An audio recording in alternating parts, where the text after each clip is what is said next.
Aloha! We're taking a day trip from Kona to Hilo, and I want to show you all the cool sites to visit. Part of our itinerary was suggested by a nice shop owner in WAIMEA who wrote us out a list in beautiful penmanship. Mahalo!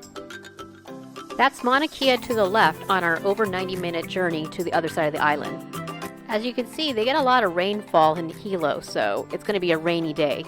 No sunshine on this side of the island, unlike in Kona. First stop before we get to Hilo is the KAUMANA caves. This is why I have my water shoes. Looks like it's quite a drop down.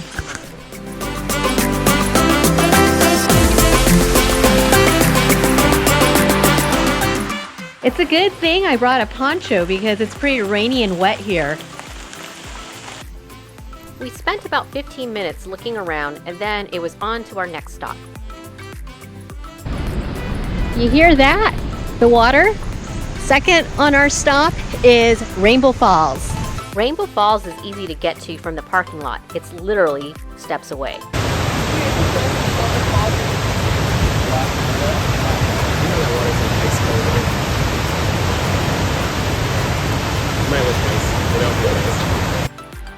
It was time to drive into the city of Hilo.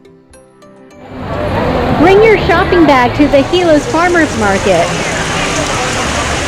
The Hilo's Farmers Market is open 7 days a week. There are plenty of arts and crafts stalls for souvenir shopping. There's also plenty of local tropical produce and homemade baked goods.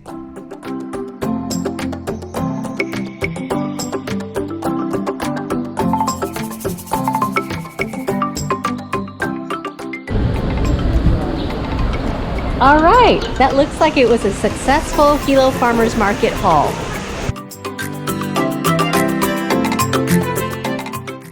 Tired of crowded beaches in Kona? Well, you can come here and have your own private beach. A short distance from the Hilo's Farmers Market is the CARLSMITH Beach Park.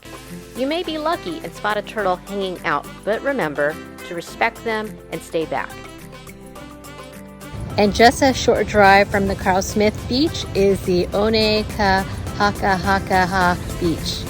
I might have added an extra ha or ka in there. This beach is known for its tide pools, so be prepared to do some wading. I'm walking around here in the tide pools. The water isn't cold. It actually feels pretty good.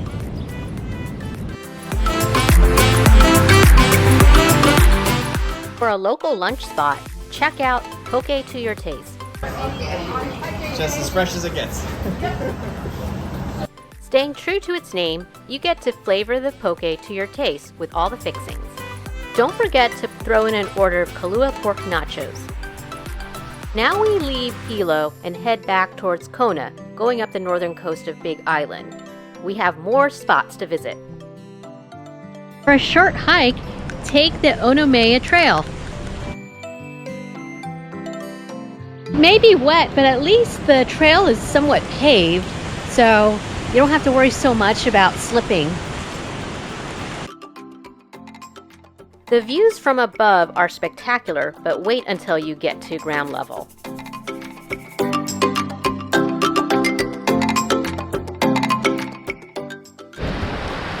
Oh, you can't have Hawaii without the rain. I mean, what else would explain the lushness on this side of the island? After getting drenched in that brief hike, it's time to head back into the car and on to our next stop.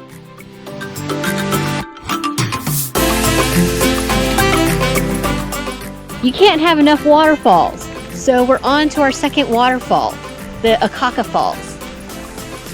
Unlike the Rainbow Falls, it is a bit of a trek to the waterfall, but at least it's paved and has stairs.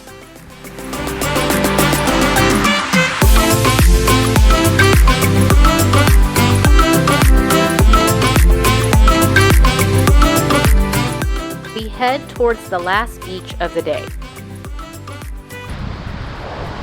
It's really windy out here and the water's choppy. Not recommended for swimming. It may not be safe to swim here, but it is a cool place to photograph.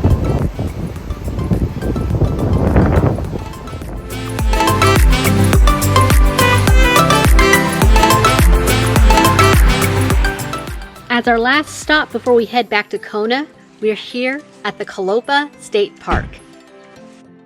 It's a good thing that they have the trails marked off. We went in a loop.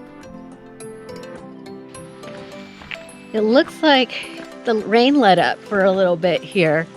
Not that it matters because there's so much canopy as cover here.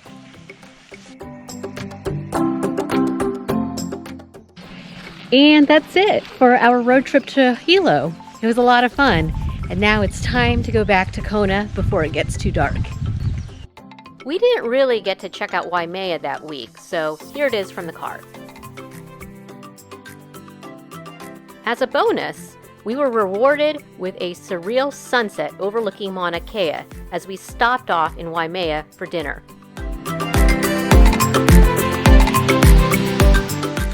Overall, it was an enjoyable, jam-packed day to Hilo.